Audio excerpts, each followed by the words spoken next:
Prowse-Bishop, and this is the Virtual Business Show. You might have heard our last podcast on rates. If not, check it out in the archives.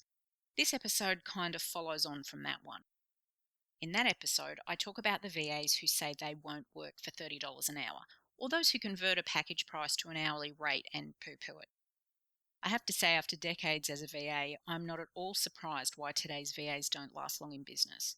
They are so choosy about the work they take on, so fixated on hourly rates, and so enamoured by what they are worth that they forget there are plenty of local VAs willing to work for less, not to mention offshore practitioners who'll gladly do the job for a pittance. Now, the quality might not be the same, or it might, who's to say, but as far as the client is concerned, many just want the work done. I've heard VAs turn their noses up at $25 to $30 an hour jobs as peanuts. That's more than what some employees are getting in bricks and mortar businesses. I've said it before and it bears repeating. When you're starting out especially, all income is good income. You don't have to compete with offshore providers and charge $5 an hour, but likewise, $55 an hour with 0 hours worked in the week is still zero income. And whilst having a niche is great, or being choosy about the work you take on isn't necessarily a bad thing, when you're just starting out, getting testimonials from happy clients is one of your best tools for marketing success and staying in business. There will be plenty of time to be choosy. When you're just starting out, or if you have few clients, is not the time.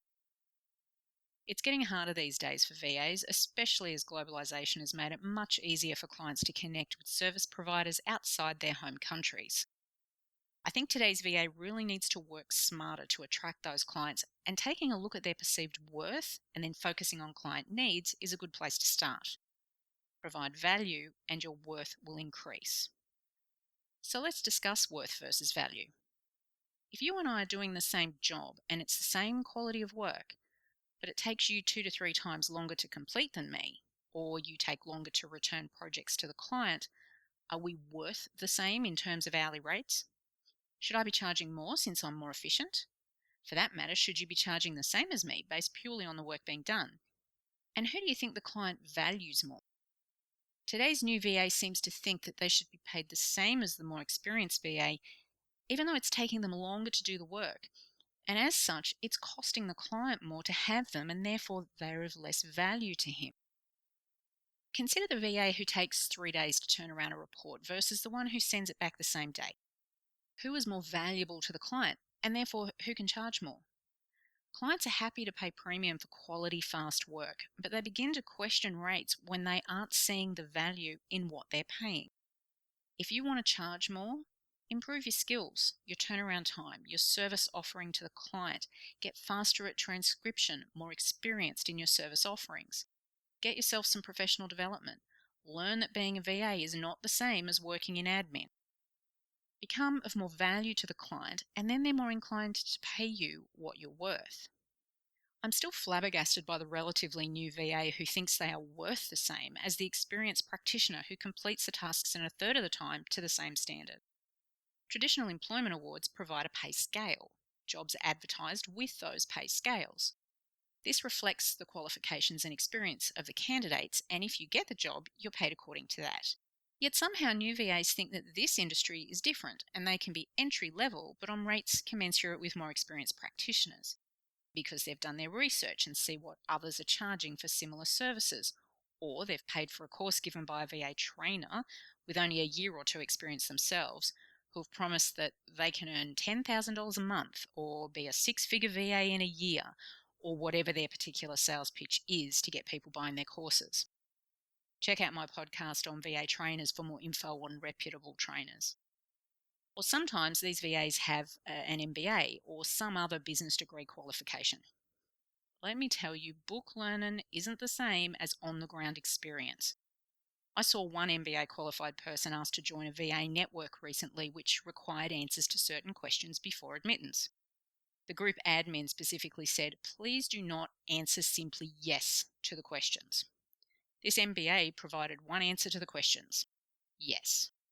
Spoke volumes as to the value of a degree if you can't even read instructions. Is this person then worth the same as other VAs? Do they provide the same value? Or are they relying on their degree to justify their rates? To be successful as a VA, you need to be able to follow instructions, interpret them, seek feedback if you've misunderstood, then deliver on promises. Just having a degree doesn't make you worth more to a client, and it's certainly not valued more by clients. Yet I've seen more and more VAs taking on business administration degrees or courses, I guess thinking that this will enable them to charge more. But recent surveys have shown that clients aren't particularly concerned whether VAs are credentialed or not, so a degree won't necessarily tip the balance in your favour or enable you to charge higher rates. It's not a big determining factor for clients. They want to know you can solve their problems, and having a degree doesn't prove that to them. Having testimonials from satisfied clients, not employers, and I've seen some testimonial pages that contain references from prior employment, not testimonials, does. As a veteran VA with many years' experience, I charge more than others, though having said that, I certainly don't charge as much as some with far less experience. But that was my choice. Similarly, I choose projects as they come to me and accept or reject on my own determination, not on what they're paying necessarily.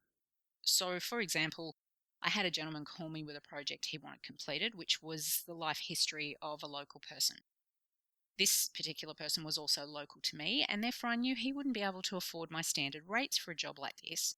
So I asked him when the inevitable question, "How much will this cost?" came up.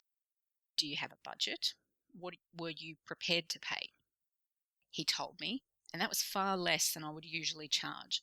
But I decided I'd do the project for that figure because it seemed interesting, I had capacity, and it was income I would not otherwise be getting.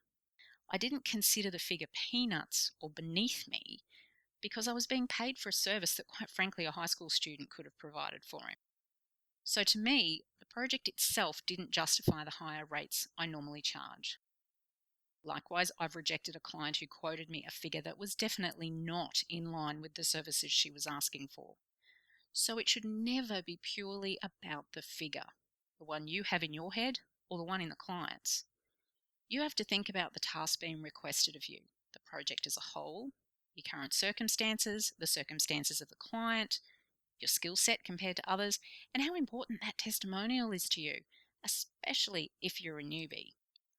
Worth and value can be quite subjective. A VA might think they are worth a certain hourly rate, but the client may not consider they're offering of value to him. So no matter what you believe you're worth, if a client doesn't see the value, you won't be paid it, or he might use you once and never again.